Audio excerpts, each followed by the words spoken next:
Hey everyone, and welcome back to the channel. Today, we're diving into one of America's most famous spooky stories, the Headless Horseman of Sleepy Hollow. When you hear that name, you probably picture a true ghost story, a cursed rider forever haunting a real town, a genuine supernatural mystery, a colonial horror story that actually happened. But the real story behind the legend isn't about a confirmed haunting. It's about how a young, brand new country built its own unique brand of fear. The story of Sleepy Hollow springs from that early American folklore energy.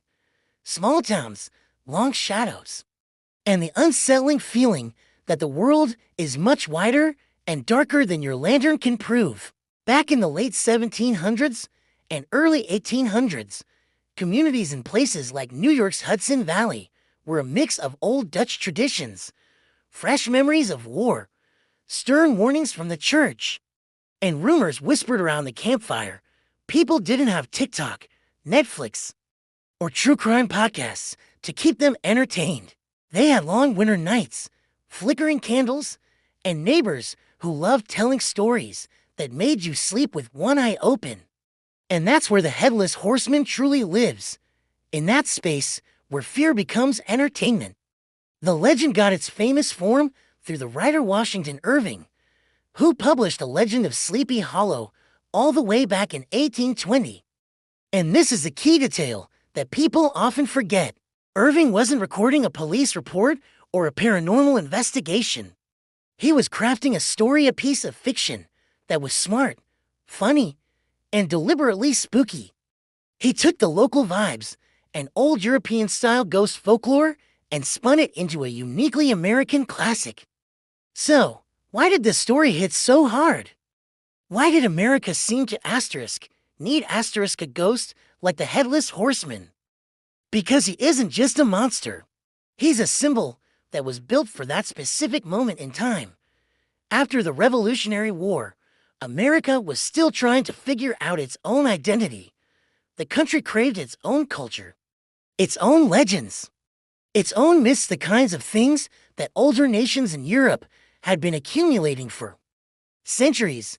Europe had ancient castles and medieval ghosts. America didn't.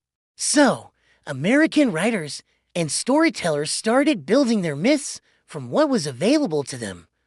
Vast forests, lonely frontier roads, the scars of war, and anxious, tight-knit communities. The Headless Horseman fits perfectly into that landscape. First, there's the powerful echo of war. In many versions of the tale, the writer is directly linked to the Revolutionary War, a Hessian soldier who lost his head in battle and now rides in search of it. That's not just spooky. It's a powerful metaphor. It's the idea that history leaves behind leftovers. That even after a war is declared over, the fear and trauma don't just instantly vanish. People carry it. Towns absorb it. And stories keep it alive for generations. Second, there's the universal fear of the night road. Before streetlights and cars, darkness was a real, tangible presence. Traveling at night wasn't just inconvenient, it felt genuinely dangerous. The roads were rough, the forests were thick and black, and you often couldn't see what was 5 steps ahead of you. A headless rider becomes the perfect creature for that world. He's fast, he's silent, he appears out of nowhere, and he's impossible to reason with. He is the embodiment of everything that could go wrong on a dark, lonely journey. And third, there's a social element, because at its heart, the legend of Sleepy Hollow is also a story about people just being people. The main character, Chabot Crane, is a nervous outsider. He's ambitious, he's superstitious, and easily spooked, and he's desperately trying to climb the social ladder. He wants status, he wants comfort, and he wants a life that he doesn't quite fit into. The ghost story wraps around him like a trap, because that's what the best folklore does. It takes a very human weakness like fear, or pride, or jealousy, or even just an overactive imagination, and it transforms it into a monster you can run from. And this is why the real version of the story is so brilliant. The tale works perfectly, whether the horseman is a supernatural being or not. Washington Irving constructed it so that you can read it into completely different ways. In one reading, a real ghost truly rides the roads of Sleepy Hollow, and each shaped crane is just unlucky enough to cross its path. But in the other reading, the town has collective fears and local rivalries actually create the ghost as a weapon. It becomes a prank, a tool used by each shaped's romantic rival to scare the awkward outsider out of town for good. That double meaning is part of the genius of the story. The Headless Horseman becomes the perfect American ghost because he isn't just haunting the roads, he is haunting our uncertainty.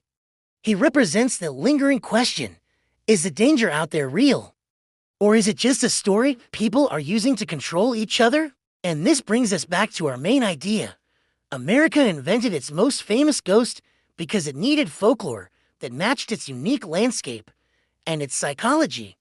It didn't have ancient ruins, so it used its rivers and woods. It didn't have medieval knights, so it used the memory of war and the gossip of small towns. It created a legend that feels like it could happen on any dark road after a long day, when your mind is tired and your imagination starts running faster than your logic. So, if you strip away the myth of a real cursed ghost, what are you left with? You're left with a classic campfire story that grew out of local tradition, post-war anxiety, and the very human love of spooky entertainment. You're left with a tale that helped a new nation build its cultural identity in the same way other countries had for centuries by turning fear into a story worth repeating over and over again. And that is why the legend of Sleepy Hollow never dies.